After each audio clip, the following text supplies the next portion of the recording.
Madam Secretary, I represent the Meskwaki tribe in Iowa, also known as the Sac and Fox tribe of Mississippi and Iowa.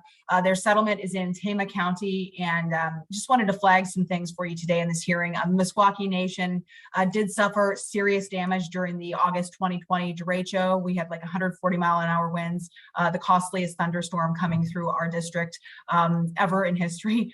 I have been having great difficulty in working with HUD's Office of Native American Programs in getting some assistance for severe derecho losses. So happy to provide you with the timeline from the tribe. They're back and forth with HUD specifically, and I'm sure you share those concerns, but I would just ask Madam Secretary if you'll commit to working with me to help the people of the Sac and Fox tribe work through this in Iowa.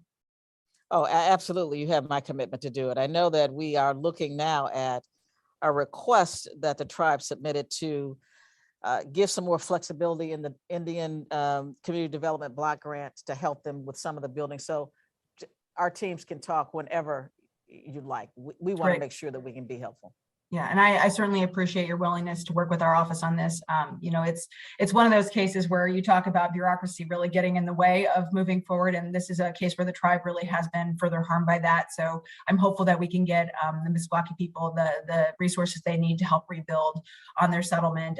And I know that disaster relief is complicated, but we need to be doing everything we can to simplify that process. So would you be willing to consider reviewing some of the retroactive costs, maybe for disaster cleanup and rebuilding, relating to expenses that they incurred after the derecho came through, but as they were working through the application period for assistance? We're willing to review whatever they're willing to send us, but this is another reason why we need permanent authorization for CDBGDR, because then they know upfront what they can expect. We know upfront what we can provide without having to go back and delay the process, because we have to come up with a new set of rules every time there's a disaster. So yeah, I'm and that's not hopeful efficient that you're for going to support. Right. So I'm hopeful that you can support our permanent authorization, because I think it will solve some of the problems that you're experiencing with bureaucracy.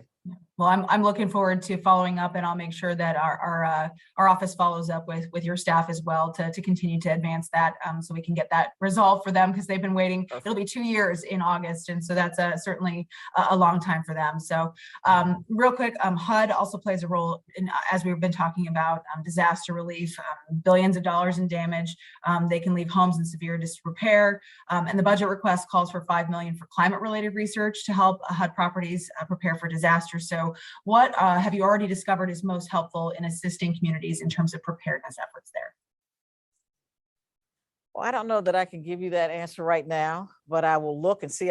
We collect data, no question about it. I wasn't prepared for that, but I will make sure I get you an answer very, very quickly. That's okay. Well, and I would just, obviously I mentioned the tribe, they were impacted by that natural disaster, but we had just so much damage through our district. And so just would flag and ask for your continued support to engage with our rural communities in this effort. Another area where we're really focused is on flooding mitigation. How are you as an organization working to help our communities become more resilient to disasters like flooding? Well, it's through a number of things. First off, with the resources that are in the infrastructure bill, we're going to be talking about how and giving technical assistance on how we start to look at resiliency. Because what we don't want to do is continue to spend disaster resources and then turn around and not tell them, this is going to happen again if you don't do ABC or XYZ. Mm-hmm. So we are making sure that we coordinate with EPA, we coordinate with local governments to be sure that we can build back better, as it were, so that we don't go through the same situation again. But we are also talking about how we make our homes more energy efficient, more resilient. We're looking at the forces around them, the environment around it. So we're doing an awful lot of things. And if your team wants to reach out to us, we can give them all of the things that we're doing. Okay, well, I certainly appreciate that, and look forward to continuing to work with you on the issue affecting the Meskwaki tribe and disaster preparedness in our community. So thank you, Madam Secretary. Appreciate you being here today. My